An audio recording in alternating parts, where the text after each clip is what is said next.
you have no choice but you really have to accept the fact na wala ka talagang kompletong family. Dahil sa maagang pagkawasak ng pamilya ni RC, madalas siyang nakakaramdam ng pangungulila sa kanyang pag-iisa.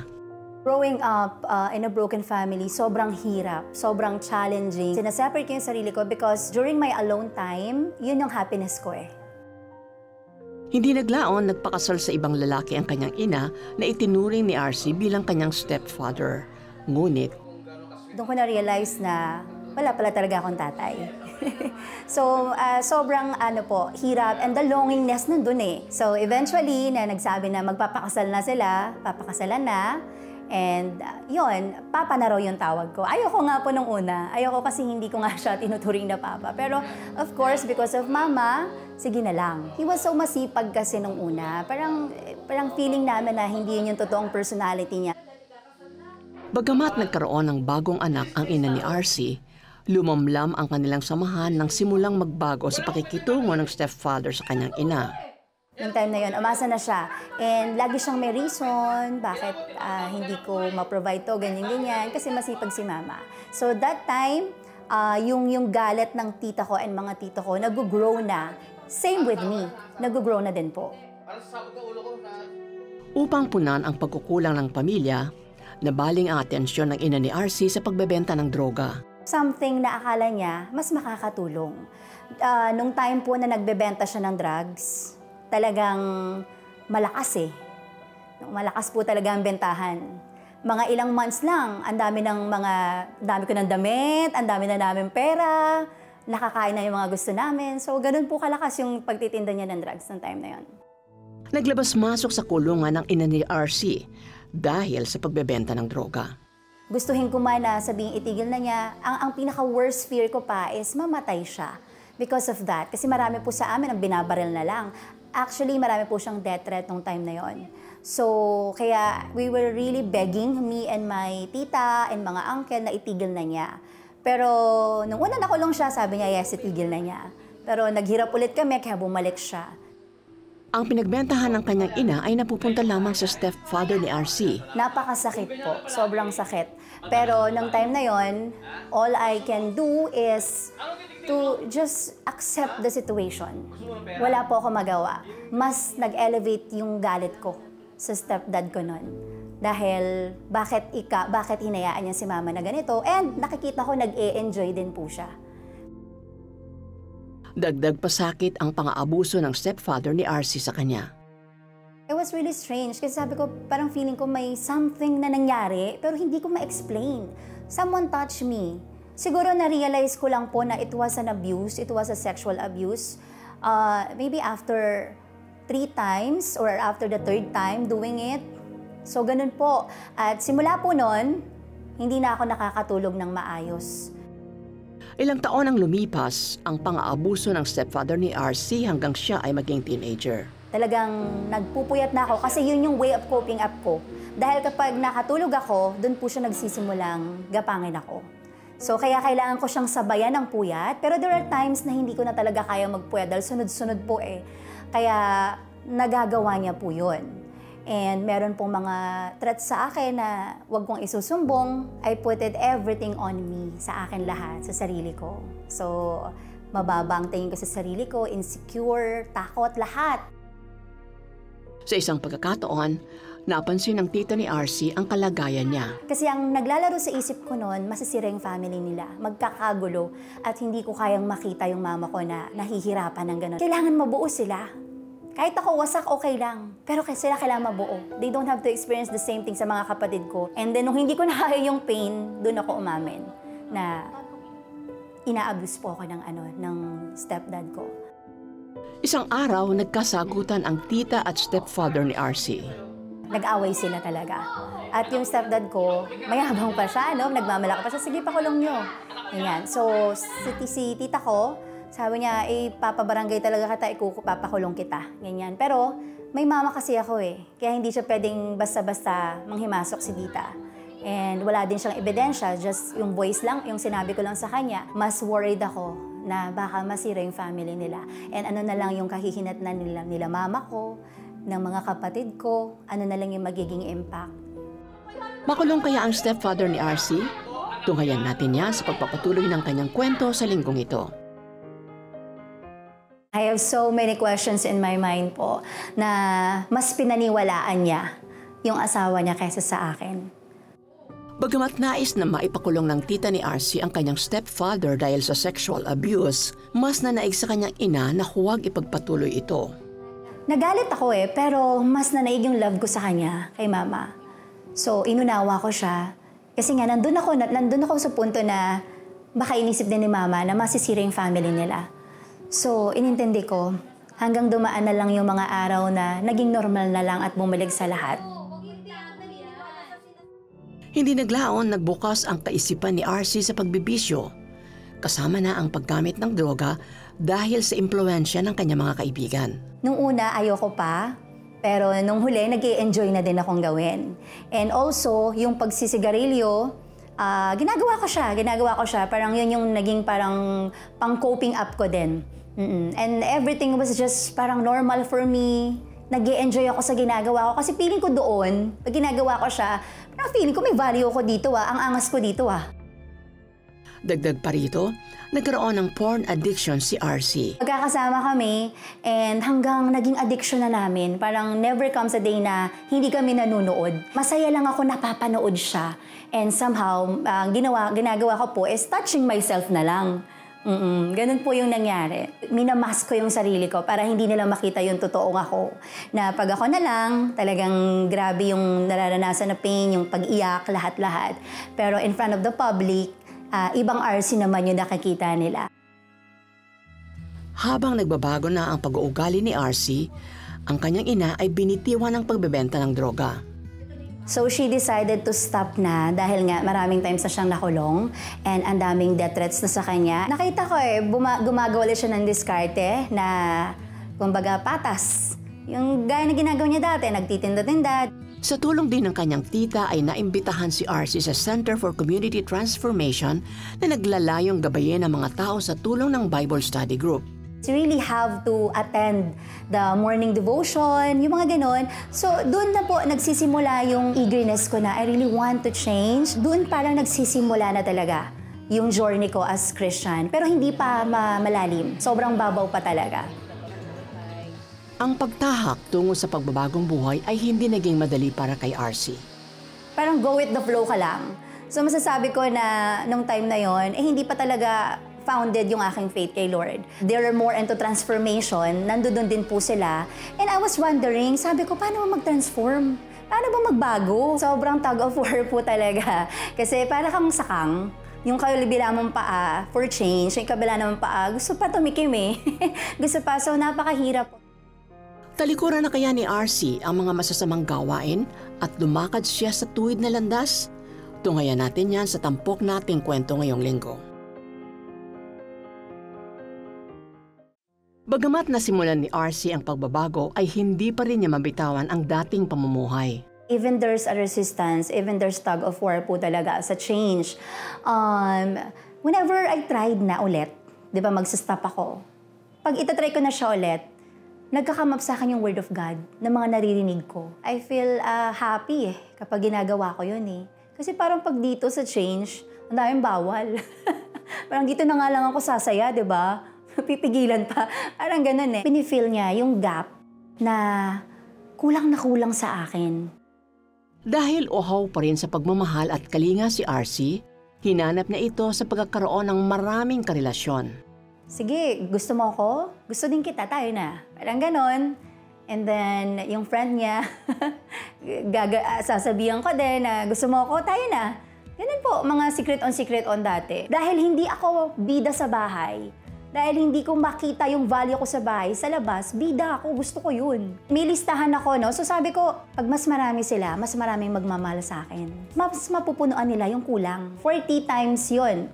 Pero hindi lang 40 times yung pain and heartbreaks. Hindi lang doble, hindi lang triple. Sobra-sobra. Habang sinusulat ko, ego, pride, Pero as parang realization, pag ako nalang mag-isa, parang talaga bang nasasatisfy ako nito?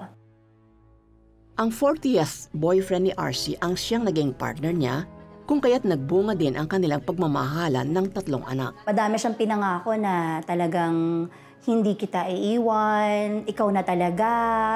Yun, ipaglalaban natin to sa hirap at ginhawa. At kapag 30 na tayo, magpapakasal tayo. Ako naman, syempre, wow, finally. Kasi wala sa bahay yung love. Finally, may nagmahal din sa akin ng totoo. Kinailangan ni RC na magtrabaho sa call center para tulungan ang partner niya sa pagtugon sa pangangailangan ng pamilya. Dahil dito, pinili niyang ipaalaga ang mga anak sa isang close relative. So, ganun yung naging setup namin. Every night, mahirap sa akin na iwanan yung mga anak ko ng ganun, no? Ng gabi. Tapos ganun, especially lumalaki sila. Pero I have no choice but to provide for them eh. Hindi kalaunan nabuntis muli sa pang-4 na pagkakataon si RC. Subalit, nagdesisyon ng kanyang partner na ipa-abort na lamang ito. It was supposed to be a baby boy again. No, pero wala. So, nung time na yon, I was really galit na galit ako sa sarili ko. Pero sabi ko, eto na naman ako. Under na naman ako ng isang sitwasyon na wala na naman akong magawa. I allowed that thing to happen. Kasi nga dahil mahal ko siya. Diba kasi tinuring ko siyang mundo. Unti-unti ring nagbago ang pakikitungo ng partner kay RC. Naging cold talaga siya. And lagi siya nagsasabi sa akin ng ganitong mga words eh. Basta kahit na sa iba ko tumingin or magkaroon man ako ng gusto sa iba, ikaw pa din yung asawa ko, ikaw pa din, sa'yo pa din ako uuwi. Natatanong ako, bakit kami ganyan? May iba ka na ba? Hindi, wala. Senaryo lang naman. Para makatulong sa pangangailangan ng pamilya, lumipad patungo sa abroad ang partner ni RC upang magtrabaho. Ngunit isang madilim na sikreto ang nabunyag nang malaman niya ang pangloloko ng partner at close relative. It was really confirmed dahil palitan ba naman ng chat messages eh. So, talagang kitang-kita ko how ka-dirty yung mga pinag-uusapan. And nung nalaman ko po yun, gumuhumundo ko. Kasi hindi lang ako niloko ng isa, 2, na sobrang lapit sa akin. Hindi ko maintindihan yung nararamdaman ko ng time na yon. Parang I was out of my mind. Bilang sakripisyo sa pamilya, pinili ni RC na magsama ang kanyang partner at close relative sa isang tahanan. Ayoko pa talaga ng ganong setup. Remember na nalaman ko po, pinagbigyan ko pa siya. I give him another chance para ayusin namin. Nakiusap siya sa akin na huwag paalasin sa bahay si close relative. So dahil, sige na nga, I trust you both again. And I'm still holding the family together eh, na maayos pa to eh, kaya pa to eh. Takot po kasi ako. Dahil for 13 years na magkasama kami, I was solely dependent sa kanya. Decision making, lahat-lahat, dependent ako sa kanya. Coming from the broken family, tas nagkaroon ka ng sarili mong family na dependent ka dun sa tao. Parang it's hard for me to step out of my comfort zone. Pilit ding binabago ng close relative ang pag-iisip ng mga anak ni RC tungkol sa kanya. Walang kwenta yung nanay nyo. Ganon yung sinasabi nila sa mga anak ko. Pinifeed nila ng mga salita na ikakasira ko. Sabi, walang kwenta nanay nyo. Tignan nyo, wala naman dito sa bahay. Nasaan ba ako? Nasa work ako. Nagpatong-patong din ang mga naging alalahanin ni RC. Kahit na parang sa mata ng mga anak ko, mas wala akong kwenta. Pero alam ng Diyos yun na kailangan ko maging matatag eh. Kasi hindi ako pwedeng magstay sa loob ng bahay na gano'n yung senaryo. Kung ako lang, kaya ko pang i-bear yung pain. Parang naano po ako, namanhid ako masyado sa pain. Since bata ako, ganun yung setup nung nangyayari sa family. Hanggang pagdating sa ganitong relationship, ganun pa din, parang namanhid na ako. Upang maibsan ang bigating nararanasan ni RC, pinili niyang tapusin ang buhay. Pag mag-isa ako po dun sa bed, ang dami ng demonyong maano sa isip ko na tapusin mo ng buhay mo kasi wala na yan. Ang hirap lusutan yung senaryo mo. Those were the times na nag-attempt ako mag-suicide. Kasi ubus na ubus po talaga ako. Lord, kung bukas may magigising pa ako. Thank you. Kung hindi na, okay lang din kasi just to end this pain kasi sobrang sakit na po eh. I was not just thinking for myself anymore. Para sa kanila na talaga lahat ng iniisip at ginagawa ko. Kaya sabi ko, hindi ako pwedeng mamatay. Sa gitna ng mabigat na pinagdaraanan ni RC ay napanood niya ang programang The 700 Club Asia. Sabi ko, tignan ko yung mga testimonies noon. I was really, really moved talaga. Iba talaga kasi it's a real story of life, of people, no? If someone is hurting right now, and during that time, sobrang hurt ako. Sabi, just say this prayer with me. I was really praying, if this is the thing that you will use, Lord, para maibsan tong pain ko, so be it. So sumunod ako sa prayer, and then somehow naka-relief ako after that prayer. Paano ginabayan ng The 700 Club Asia si RC? Tunghayan natin yan bukas sa pagtatapos ng kanyang kwento. Sa patuloy na panonood ni RC ng The 700 Club Asia ay nag-text siya sa CBN Asia Prayer Center. Nag-text ako sa kanila asking for prayers for me to restoration yung hinihingi ko pong prayer noon. Restoration and also forgiveness. Yun pong dalawang yon. The thought or the idea is parang we are praying for you. Know that God is our restorer and He can give forgiveness. Masasabi ko talaga na if God did this to them, He can also do this to me. Naging hopeful ako sa program ng The 700 Club Asia. Kinatagpo ni RC ang Diyos sa kanyang pagtulog. Mayroon akong isang naririnig na voice na telling me to get up. No? And that voice just really calms my mind, my soul, my spirit, my everything. Get up. Sa tagpong ito, binuksan ni RC ang kanyang puso upang tanggapin si Jesus bilang Diyos at sariling tagapagligtas. Sa tulong ng church community ay binitawan niya ang mga pigati ng dating pamumuhay. Panabayo ko na kay Lord, sinurrender ko na. Alam niyo po, amazingly, hindi ko namamalayan, ang layo ko na pala. Nabitawan ko na pala completely at wala na akong interest. All of a sudden, the interest was gone. Lord heals. Hindi time. Hindi talaga. Kasi kung babase ka sa time, madidisappoint ka eh. Sa paghilom ng sugat ng nakaraan ni RC, naranasan niya ang pagpapatawad. Ang isa lang nasa isip ko, how can I honor you through sa kanila? Paano kita mag-glorify sa kanila? So I want them to show your love. So, hindi pa ako nakontento sa pagluluto na yon. Hinanapan ko pa sila ng hindi lang po yun, pipitsugang regalo. I would like to give them. Kasi ito yung love ng Lord. Okay na ako eh. Healed na ako eh. Diba po? So, I'm praying na lang na sana sila rin ma-healed na rin. Taong 2016, buong pusong pinili ni RC na humiwalay na sa partner. Kasama ang kanyang mga anak, niyakap nila ang bagong simula. Thank God kasi si Lord mismo ang nagpa-realize sa kanila.